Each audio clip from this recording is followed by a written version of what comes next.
Welcome, this is the Crazy Man, and today I thought I would make a video on the good old Battlefield 1 beta, since it seems so difficult to be able to actually get in. Some people have a hard time downloading 6.1 gigabytes, and on top of that, the connection is garbage. So, with my amazing connection, I would like to take the time to kind of just drive around. Just go around. You guys can see what's going on. What's a little bit of the deal. I'm gonna be honest. This game, I know that a bunch of people like in the alpha and whatnot on the PC were like, "Oh yeah, this is the new Battlefield experience. It's completely different than Battlefield 4." And I'm gonna be honest. I think it plays exactly the same. Pretty much exactly the same. I have played Battlefield 4 quite a bit more than I probably should have when it came out for $4 with all the DLCs sequentially free after a short amount of time, and I really think that the Battlefield 1 experience is pretty much the same as the Battlefield 4 experience. With one big exception. First, we've got on the horses you can holster your gun, so I think that's a big difference. And I think another big difference is that the melee is better. The melee in Battlefield 4, as far as I ever gave a crap, was just horrible. So, I was incredibly excited to see that they were attempting to make a better melee system. And it is better. It plays, I guess my best example is Halo, because that game usually has pretty well set up melee in comparison to most things. But yeah, that's pretty much my best little thing that I can say about it. Oh geez, am I driving? Oh, I see.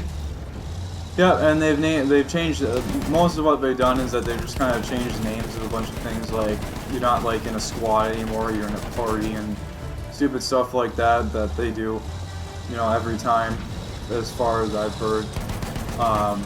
Those are like the major differences. I don't really think that base gameplay wise those are really big differences at all, because like I said, the gameplay is pretty much the same, so the gunplay doesn't really allow for people to beat the shit out of each other, basically.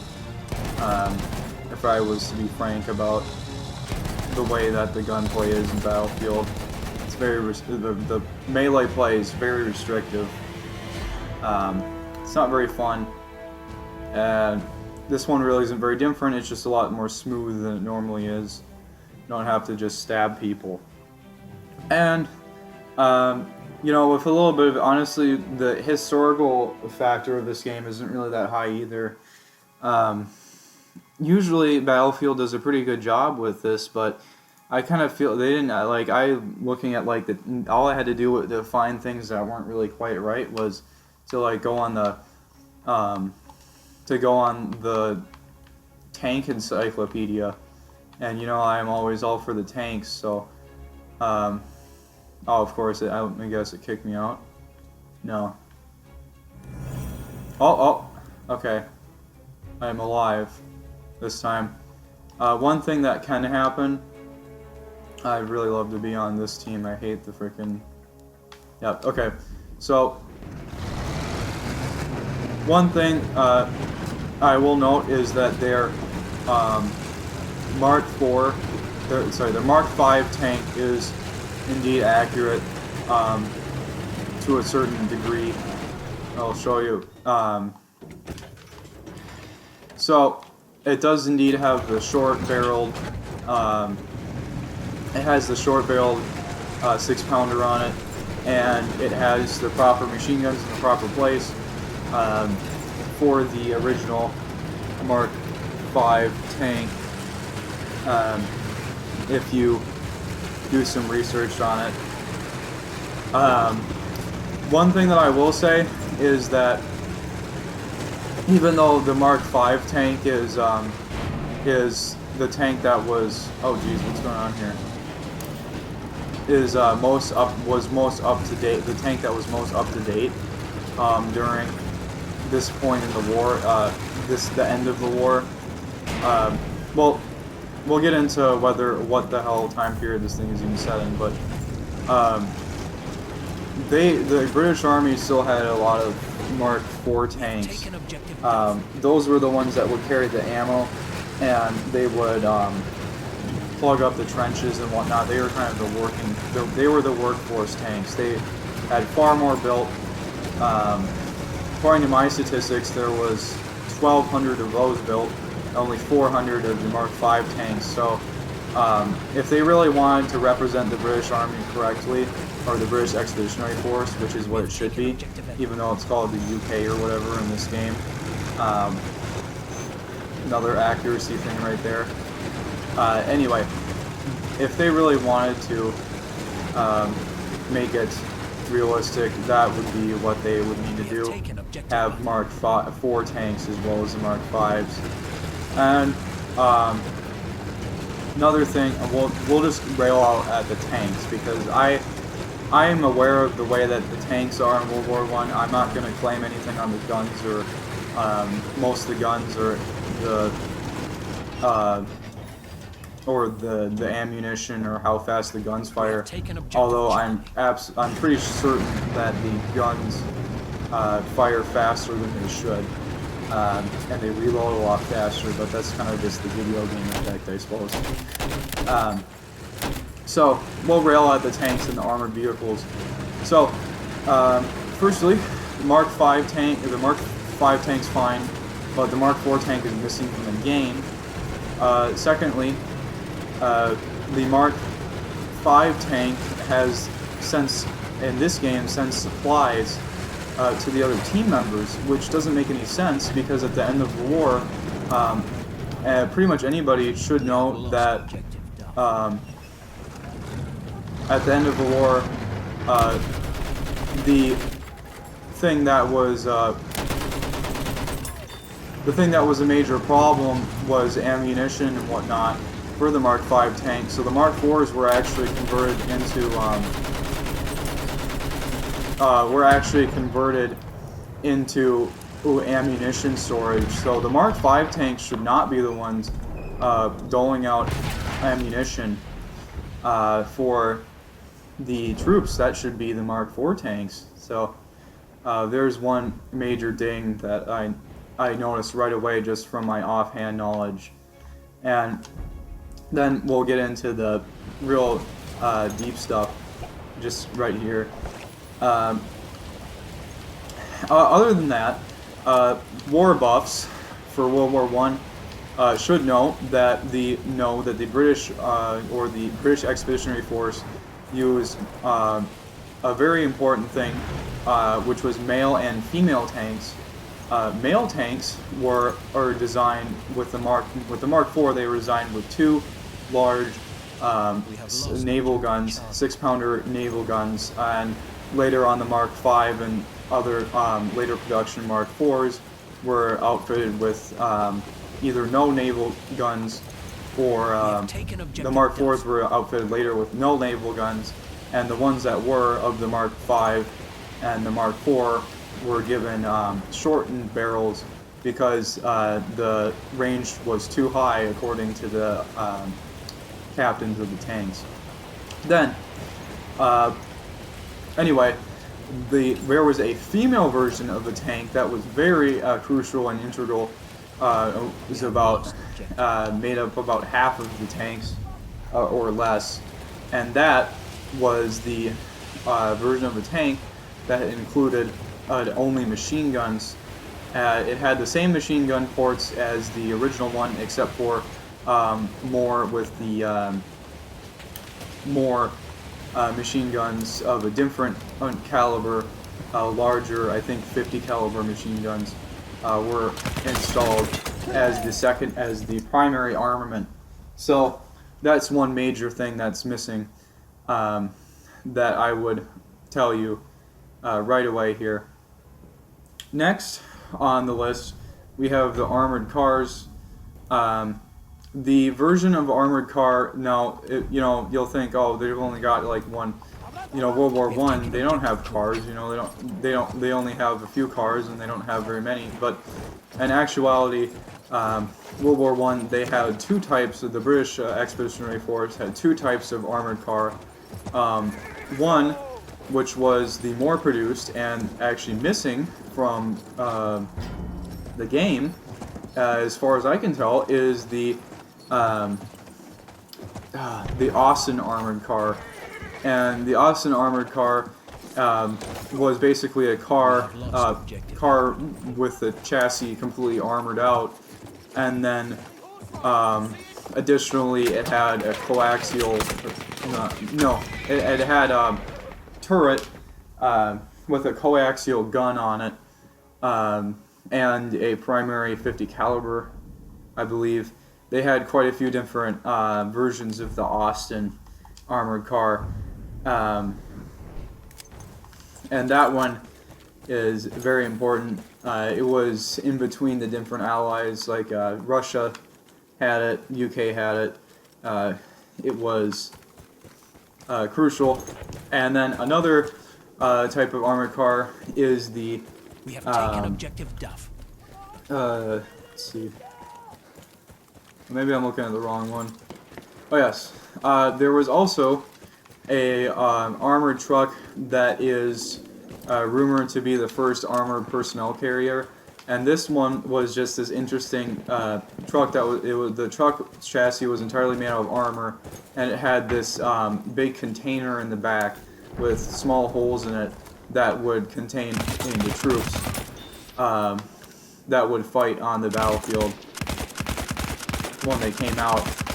This one only had 5 built, but once again something that is very crucial. World War One. There should be, oh yes, the only armored car that I've seen in the game so far is the Rolls-Royce armored car, and this one is the famous one with the back, with the long front and big engine, long front. This one had 120 built. This was mainly used by the United Kingdom, and they had a couple of different versions of it. And this started in 1915, and then or 1914, just right at the beginning of the war, and they continued on all the way to the end, I do believe. But another important one is this fun thing called the Mark A. Whippet. And the Mark A. Whippet is also missing from Battlefield 1. This is a tracked armored car kind of thing, or they call it a medium tank on the Tank Encyclopedia. And it was it was basically one of these armored cars, except for it was tracked. So the tires or whatever couldn't be blown off, since the tires or the little wheels that it was on, the armored cars were on, were very small. I believe easily could have been blown off in combat. So that specific kind of can I open this? Oh, yeah. So it's important to note that they are actually missing most of the tank and armored forces. You'll see right here, that's Rolls-Royce right in front of me, and they've got another Rolls-Royce on the side there, but they seem to be missing, basically all of the things. There's only about 3 or 4 different armored vehicles that I've seen out of the 5 to 10 that should be present in each battle, if this is truly to be an end of war battle. And another thing to note is that the Sinai Peninsula campaign, we're on the kind of Battle of Sinai area right now, was early in the war, It was like 1916, 1915. You can just find this out by looking on Wikipedia. But as far as I know, Battlefield 1 is supposed to be set in 1918 with all the gear. So it's not quite, this doesn't quite work because the British Expeditionary Force was fighting the German-led Ottoman Empire forces in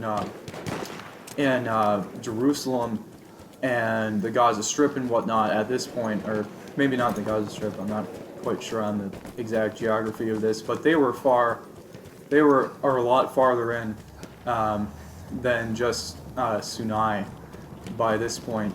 So I'm just gonna point these facts out for you guys. This is kind of integrated this is kind of an integrated facts and knowledge thing. I think that this is a pretty good thoughts on video. I'm gonna go with this being a thoughts on video, but it does have the integrated statistics and research that I've done. And the sad thing is that this stuff was things that I could find out just by looking on credible and semi-credible, it is internet after all, sites online by just looking up tanks in World War I, battles of Sunai, stuff like that. All I had to do was look that stuff up, and I'm already finding inconsistencies. So I think that my thoughts on the matter are that I think it's ridiculous that I can find out these things more accurately than this beta can. I know it's just a beta, and they're like, oh, this is the test of all the crap, and it's not going to be exactly right. But as far as I can tell, all the betas that I've played pretty much directly correlated with the performance of the game, and the bad betas had bad games. Like only one I have yet to be wrong about, right about is Halo Wars 2, and we'll find out about that. I believe Halo Wars 2 isn't going to turn out too well, but the ones I have played, the Battlefront beta, the Halo 5 Guardians beta, they were not well, and the game did not turn out well. So I will start judging AAA games on their betas now, because as far as I can tell, this seems to be an accurate way to find out if the game is going to screw up or not, which I really wish it wasn't. I really wish their AAA games would just pull their fucking ass together and their act together and their ass into it, but it just seems unlikely at this point, kind of going downhill. Anyway, I hope you guys have fun in the Battlefield beta anyway. I just like to give you guys my critical thinking on this, my 2 cents as it were. And I think that it's important to have somebody give you their 2 cents when you're trying to figure out if you're going to buy a game or not, although I might be a little bit too late on this. I mean, I'd rather have people buy this in Call of Duty, but I think that the integrity of the industry, in accuracy to history is pretty low. I'm not vouching for it right now. So there's my 2 cents. There's my facts. There's everything for you guys. Once again, hope you guys have fun playing the beta, and you're not like me, where you got to think about every single little bit of thing that you see in the game based off of your prior knowledge, and just have fun. See you guys.